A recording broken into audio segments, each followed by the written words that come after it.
ওকে, hello guys, আসসালামু আলাইকুম। I hope আপনারা ভালো আছেন, আমি ভালো আছি। আর আজকে ভাই যেই বাইকটা নিয়ে কথা বলবো সেটা হলো হুন্ডা এক্স বুলেট। ভাই এই বাইকটা মডিফাই ফুল লোডেড। আর তার সাথে বড় কথা ভাই, মানে বাংলাদেশের ভিতরে এক্স বুলেট বাইক মডিফাই খুবই কম বলতে ওইভাবে আমি সচরাচর দেখি নাই। কারণ এক্স বুলেট বাইকটা ইন্ডিয়াতে অনেক আছে, কিন্তু বাংলাদেশে সচরাচর তেমন একটা মডিফাই আপনারা সার্চ দিয়েও পাবেন না। আর যারা এক্স বুলেট বাইকগুলো মডিফাই করতে চান ভাই, এটা আমি মনে করি সিম্পলের ভিতরে গর্জিয়াস, মানে অনেক ইনভেস্ট করছি তা না, আবার একদম কম করছি তাও না, মোটামুটি অনেক ভালো। আর পারফরমেন্সের কথা বললে ভাই, পারফরমেন্স খুবই সুন্দর। আর সিনেমেটিকের শর্টগুলো তো দেখলেন।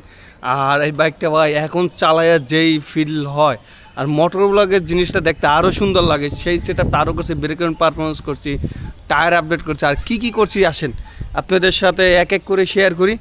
চলেন, লেটস গো গাইস। প্রথমত বাইকের শুরু দিয়েই বলি, প্রথমত আসে রিমে স্টিকার করছি, সামনে সুন্দর একটা স্টিকার করা হয়েছে। তারপর হইলো পুরো বাইকটাই টোটাল স্টিকার করা হয়েছে, টোটাল না, সামান্য জায়গা দিয়ে, যেই সব জায়গা দিয়ে স্টিকার করেছি, স্টিকার নিয়ে একটা ভিডিও দেওয়া আছে, আমি লিঙ্কে দিয়ে দেবো। অনেক স্টিকারটা কেমন হয়েছে অবশ্যই কমেন্ট করে জানাবেন। আর স্টিকারটা সিম্পল রাখার চেষ্টা করি সেই কারণ ভাই আমি লং ট্যুরে টুকটাক যাই, হাইওয়েতে যাই, তখন ভাই আমি চাই না জানি একটু পুলিশে মামলা খাই। এই কারণে সিম্পলের ভিতরে রাখার চেষ্টা করছি আমার স্টিকারটা। আর স্টিকারটা তো দেখলেন, আমার মনে হয় ভাই জিনিসটা আসলে যখন সাইড দিয়ে দেখি আরেকটা ভিউ থাকে। এটা আমি প্রায় সময় নিজে খেয়াল করি। আপনি ক্যামেরায় কতটা বোঝা যাচ্ছে জানি না, দুই সাইডে দুইটা অ্যাঙ্গেল চলে আসে, ট্যাঙ্কি শেপ, মানে জিনিসটা অস্থির লাগতেছে, শেপটা অনেক সুন্দর লাগতেছে। আর এই কালারটা টিএ কালারটা মোটামুটি অ্যাভারেজে 40। আর তারপর যেই ইনভেস্টটা করছি সেটা হলো আরসিবির মাস্টার সিলিন্ডার। আর এটা হলো 14 mm আরসিবির ক্লাস, V2 ক্লাস, এমনকি মাস্টার সিলিন্ডার। আর এখন বাইকটা যখন চালাই আর মোটর ব্লগিং করি তখন সেরা একটা ভিউ পয়েন্ট আসে, মানে ক্যামেরায় দেখতেও সুন্দর লাগে, নিজেদের চালাইও অনেক সুন্দর লাগে। এমনকি ব্রেকিং কন্ট্রোলিং অনেক আপডেট হয়েছে, অনেক ভালোই আপডেট হয়েছে। আর তারপরে যেই জিনিসটা লাগাইছি সেটা হলো সাইডে গুটলি আর এই লিভার গার্ড বলে, যত সম্ভব লিভার গার্ডটা লাগানোর পর আমার দ্বারা, মানে লিভার গার্ড আমার আগের গাড়িতেও ছিল, কেন আমি লিভার গার্ড লাগাইতে আমাদের পার্সোনালভাবে ভালো লাগে, হয়তো অনেকের দ্বারা লাগতেও পারে নাও লাগতে পারে, কিন্তু আমার দ্বারা এই লিভার গার্ডটা খুবই সুন্দর লাগে। আর এটা কার্বন স্টিকার, কার্বন না, কারণ এই একটা কার্বন নিতে গেলে প্রচুর পরিমাণ ব্যয় করা লাগবে।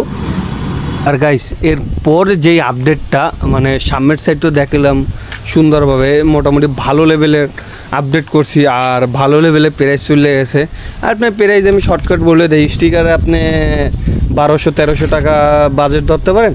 আর আরসিবির এটা আমি ইউজ নিয়েছি, আপনার সেকেন্ড আর নতুন নিতে গেলে 10,000 টাকার মতন এই সেট আপটা লাগবে।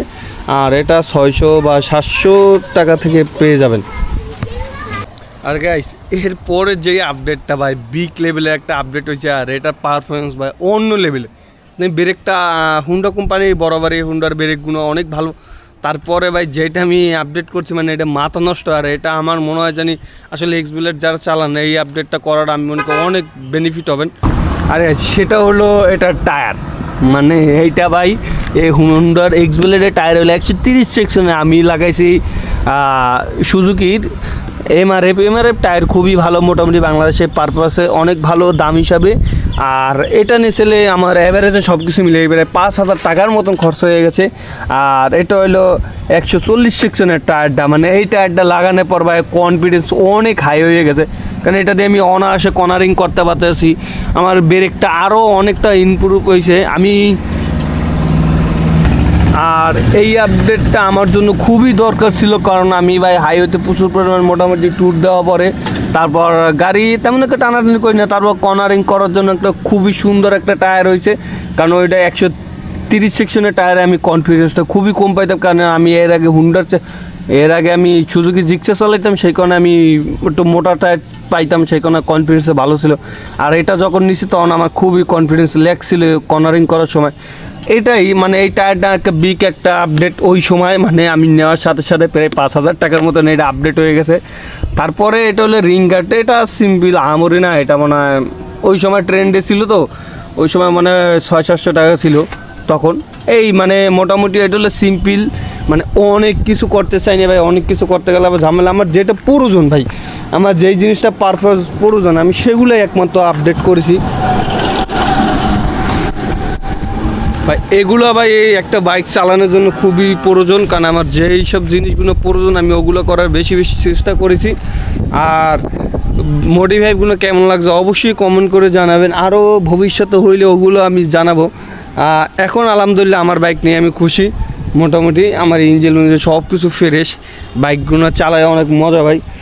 আর গাইস মডিফাইটা কেমন লাগছে অবশ্যই কমেন্ট করে জানাবেন। আর গাইস ভিডিওটা বেশি বড় করবো না, ভিডিওটা এখানে শেষ করে দেবো। আর হ্যালো গাইস আসসালামু আলাইকুম, আমার চ্যানেল নতুন হয়ে থাকলে অবশ্যই চ্যানেলটি সাবস্ক্রাইব করুন, পাশে বেল বাটনটি অন করে দেবেন।